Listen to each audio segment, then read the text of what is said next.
Good morning, everybody.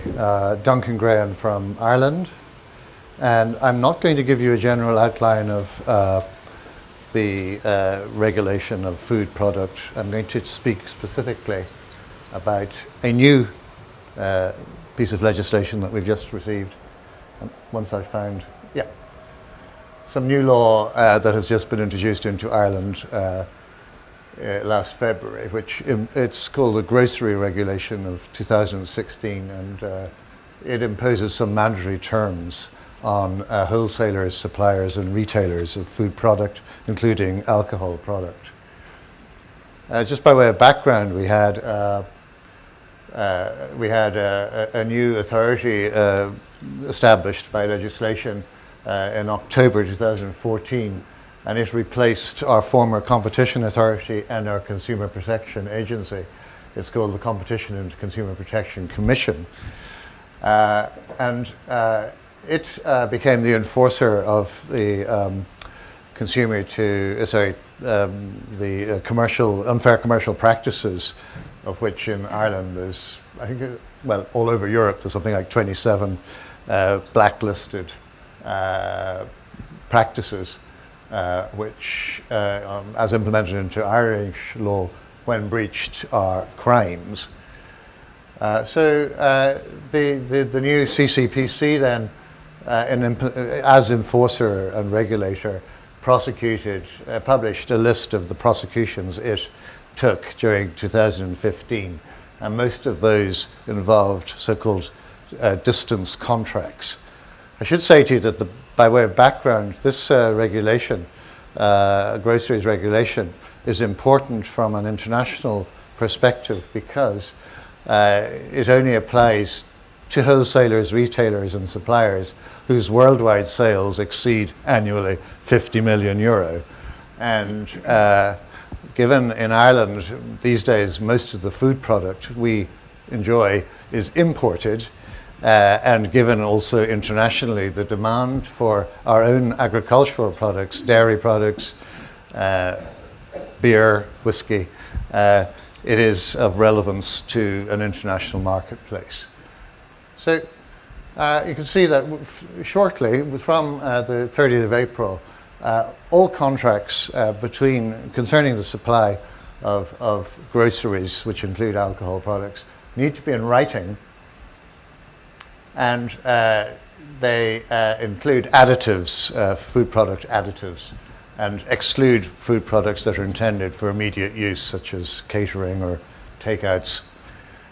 The contractual arrangements must from now on be in writing, and also will impose shall include these particular covenants or clauses. The writing must be in understandable language, by which I assume the legislator means English. And so we need, in terms of supply lines, from now on a retailer or wholesaler will not be able to compel the supplier to obtain goods or services from a third party from whom the retailer or wholesaler receives a payment, except where the supplier's own supplier fails to meet reasonable quality standards or charges more for goods than is charged by the third party. The retailer or wholesaler is required to supply a forecast in writing of the quality and quantity of goods that is foreseen by the contract, and that will have to be confirmed in writing, and it will also have to be reasoned. There's a requirement now that a retailer or wholesaler is not allowed to look for a payment from a supplier as a condition to the stocking, displaying or listing of the supplier's grocery goods, unless the payment is based on some sort of objective or reasonable estimate of the costs. Also, a retailer or wholesaler may not compel a supplier to make a payment for the advertising or display of grocery goods. Then there are implied terms which you can, if you've got a good lawyer, exclude if there's a written contract. And these deal with payment, the term of the contract, payment, sales promotions, which I'll skip through to. A retailer or wholesaler may not require a supplier to make any payment in respect of the promotion of the supplier's grocery goods in the retailer or wholesaler's premises. Marketing costs, they cannot be, it is prohibited now, and by implication, if not excluded, to include a requirement for payment from the supplier for marketing costs. Also, there's terms dealing with shelf space, which are now regulated, and also dealing with goods that cease to be fit for consumption, or goods that where an error has been made due to loss. There's a requirement for compliance. All retailers, wholesalers, suppliers now have to appoint an officer who will report to the new regulatory authority using its template on an annual basis, and will train the employees to ensure that they are familiar with the law. And we have then, in terms of enforcing this law, there's no locus standi requirement. Anyone who's aggrieved can prosecute.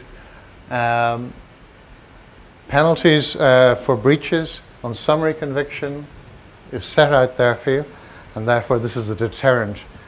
And on indictment, you can see it includes imprisonment and provision for consecutive offences. Private remedies, anyone aggrieved can take proceedings and seek these types of remedies, like injunctions. You can seek exemplary damages and on pillar orders for the supply of documents. And that is it. Thank you very much for listening to me.